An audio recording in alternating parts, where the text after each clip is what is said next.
Grabatzen ari garen unean gaueko 12 izateko 27 minutu falta diren honetan, Atletico Madrilek eta Atletikek Wanda Metropolitanon jokatu duten Errege Kopako bigarren finalerdiko joaneko norgehiagokaren analisia egingo dugu. Garaipena bilbotarrentzat izan da 0-bateko emaitzarekin, eta honen bestez emaitza oso alde daukate San Mamesen jokatuko den itzuliko norgehiagoka horretarako. Gogoratuko dugu alde batetik Atletico de Madrid berdintzetik zetorrela, kasu honetan Real Madrilen aurka Bernabeun bana berdindu zuten koltsoneroek aurreko ligako jardunaldian, eta Atletikek berriz 4-0 egurtu zuen Mallorca, eta honen bestez Ernesto Valverderenak konfiantza handiarekin iritsi dira gaurkoan Wandako finalerdi honetara. Gogoratuko ditugu 11koak. Atletico de Madrid honelaxe atera da, Jan Oblak izan da ATP-an, atzealdean 3 jokalari izan dira, 3 erdiko atzelari, Savic, Bitzel eta Reinildo egia esan arazo asko eta izan ditu demoraldi osoan zehar, berriz ere itzuli da, baina gaurkoan gero aipatuko dugu ez du bere egunik onena izan. Gero hegaleetan baina oso aurreratuak Nahuel Molina eta Samuel Lino ibili dira, zelai erdian Koke, De Paul eta Barrios, eta goian Griezmann, eta gaurkoan Memphis Depayren aldeko apustua egin du Txolo Simeonek. Atletik berriz honelaxe atera da, Agirrezabala izan da ATP-an, kopan gogoratuko dugu Julen Agirrezabalaren aldeko apustua egin ohi duela Ernesto Valverdek. Atzealdean lauko lerroa, Juri Ezkerregaletik, Leku Eskuinegaletik, Aitor Paredes eta Bibian atzealdearen erdialdean, Euskarri Bikoitza, Beñat Pradosek eta Ruiz Egalarretak osatu dute, erdi puntan Oian Sanzet izan da, ezkerretik Berenguer, eskuinetik Iñaki Williams, kapitain moduan, eta goian Gorka Guruzeta izan da. Epailea Hernández izan dugu gaurkoan, eta polemika asko egonda. Hasieran Atletico Madrid oso estu hasi da, oso gogor, motivazio handiarekin. Normala da, etxean jokatzen zuten, Txolo Simeoneren taldearen helburua ziur aski gaurkoan etxean ahalik eta emaitza onena lortzea izango zen, eta gutxi gora bera esan daiteke pentsamendu horrekin zela iratu dela Atletico de Madrid. Nabarmen alere Atletikek oso ongi eutsi dio eta berretsi egin du berriz ere denboraldi honetan edukitzen ari den sendotasun hori Ernesto Valverderen taldea, eta hasieran naiz eta ez den aukera garbirik ere izan, ikusi ditugu Atletico Madrileko jokalari guztiak oso sartuta, erabat erasorako pentsamendu horrekin, eta Atletik berriz hasiera horretan pixka bat kontraerasora ateratzeko ez. Egia da pentsa genezakeela gaurkoan Atletikek Nico Williamsen utxunea nabaritu zezakeela, Berengerrek jokatu du bere lekuan, pasaden astean Mallorcan kolpe bat hartu zuen jokalari bilbotarrak, eta horren ondorioz gaurkoan ez du jokatzerik izan Wanda Metropolitanon, itzulikorako pentsatzen dugu iritsiko dela, baina gaurkoan ezin izan du jokatu, eta Alex Berengerrek jokatu duaren ordez, hala ere oso ongi bete du bere lana Nafarrak, bikain esango genuke, izan ere 25. minutuan Reinildok sarrera oso gogor bat egin dio Beñat Pradosi area baruan. Beñat Pradose gaurkoan nortasun handiko norgehiagoka egin duela esan genezake, horre zelai erdian ongi dominatu du, gerora ere erasoan taldeari asko eman dio, asko lagundu dio hor baloia aurrera eramaterako garaian, eta gainera penaltia berari egin dio Reinildok. Nik hor txartel laranja aterako nioke Reinildori, nik uste area barruan izan delako adierazi duela, edo atera diola hobeto esan da, txartel horia Reinildori Hernándezek, bestela gorria ateratzen bazion ere etzen inungo eskandalorik izango. Oso gogor sartu da Reinildo, eta penaltia adierazi du, eta Berengerrek maisuki gainditu du Jan Oblak. Oso testu inguru positiboa ipini zaio Atletiki, oso testu inguru negatiboa ipini zaio Atletico Madrili, kontuan hartuta itzuliko norgehiagoka San Mamesen jokatuko dela, eta Atletik Atletik kasu horretan irabazten atera da gaurkoan, nik uste gainera garaipen bikoitza eskuratu dela, ez bata kanpoan irabaztea, Wandan gainera irabaztea, eta gainera San Mamesera emaitza alde duela iristea, eta horixe izan da beren gerri gertatu zaiona gaurkoan bere golaren ostean. Horren ondoren, Atletico Madrilek noski normala den moduan intentsitatea igo egin du, eta hor atletiki egokitzen zitzaion pixka bat, eta bagerekien norgehiagokaren afera nondikan joan ziteken, atletiki egokitzen zitzaion pixka bat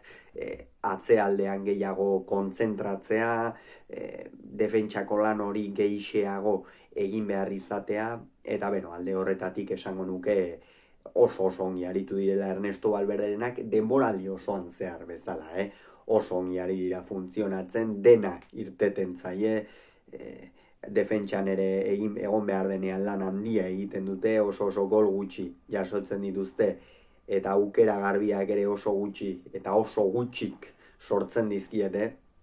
eta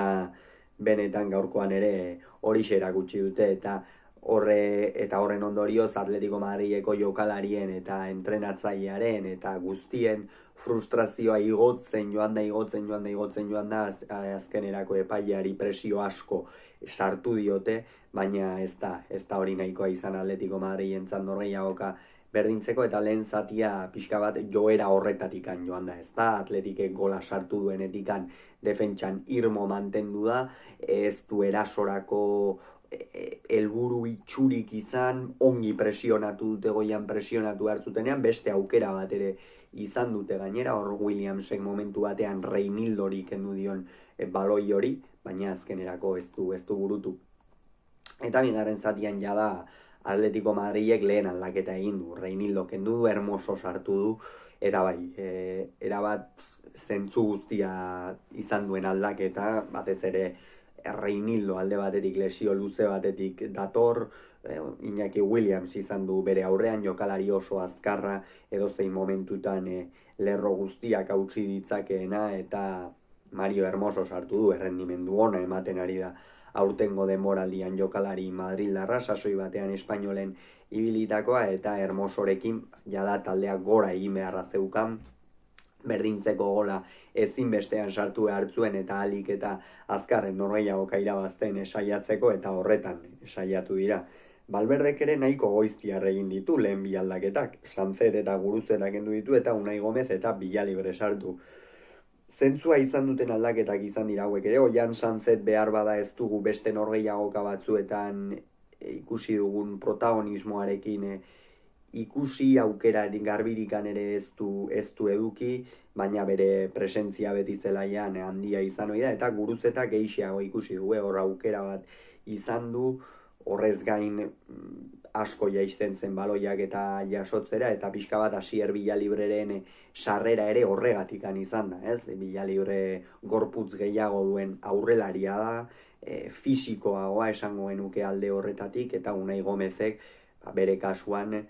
erasoan ez ezik defentsan ere sakrifizio handia erakusten duen jokalaria da, eta gaurkoan ere alaxe erakutsi du, oso partida ona egin du Unai Gomezek atera denetik, benetan jokalari gazte hau erakusten ari den maila ikeragarria da urtengo denboraldian, lehen denboraldia du Atletiken lehen taldean, eta oso ongi aritu da jokalari bermeotarra, eta Asier Villalibre beste alde batetik,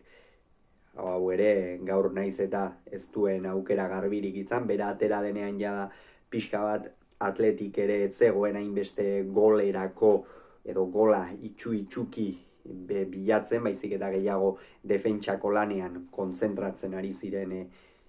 Valverderenak, eta hala ere oso ongi jokatu du.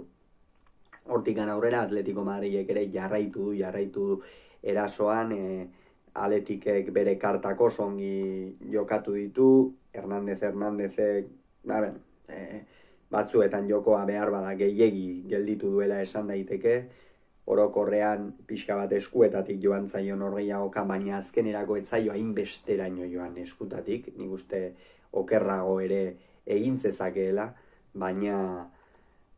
behintzat minutu hauetan ongi eraman du norgehiagoka. Gero 58 garenean Nahuel Molina eta Memphis kendu ditu eta Marcos Llorente eta Álvaro Morata sartu. Hemen jada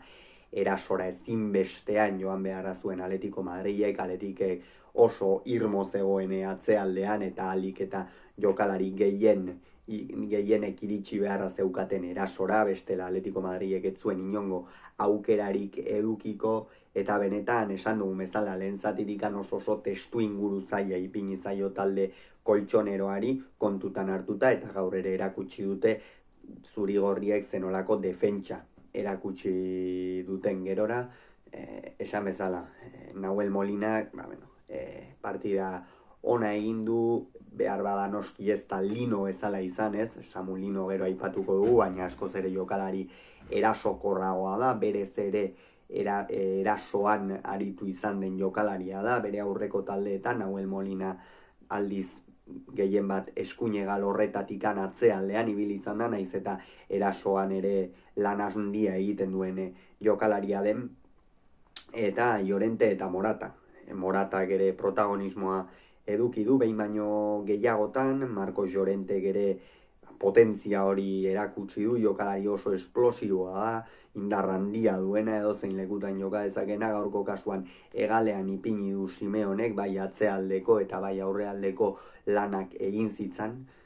Eta Memphis kendu du, Memphisek aukera garbirik ere ez du eduki, bat bai, horre Julenek egin duen akats bakarra, norgehiagoka osoan egin duen akats bakarra izan da hori Julenen aldetik, eta Moratak jaurti du, baina gero ongi erantzun dio atezain errenteriarrak. Memphisek. Eta gero Herrera atera du Pradosen ordez, Pradosek esan dugu norgehiagoka oso egin duela, 71. Minutuan izan da hau. Hemen Atletico Madrilek dominatzen jarraitzen zuen, golaren bila zioan, Atletikek bazekien defentsan aritu behar zuela, kontraerasoak besterik ez zituen egiten Valverderen taldeak, eta naiz eta tarteka jokoa ere pixka bat kontrolatzen zuen. Gero Ander Herrera atera da, sendotasun eman dio honek zelai erdian, gero Barrios eta Lino kendu ditu, Correa eta Riquelme sartzeko, eta hemen galdu du pixka bat Atletico Madrilek nola esan, atzealdetik aurrekalderako abiadura hori. Lino askoz ere jokalari erasokorragoa eta askoz ere hobea ez, baina erasokorxeagoa bai, behar bada Riquelmega baino, eta Simeonek ipintzen dituen postu horietan askoz ere hobeto egokitu dena esan daiteke izan dela Lino Riquelme baino, eta Barriosek gaur ez du eguna izan, eta Correak eta Riquelmek ere ez, eta gero Gerai eta Vesga sartu ditu Berenguer eta Williamsen ordez, eta hor Geraik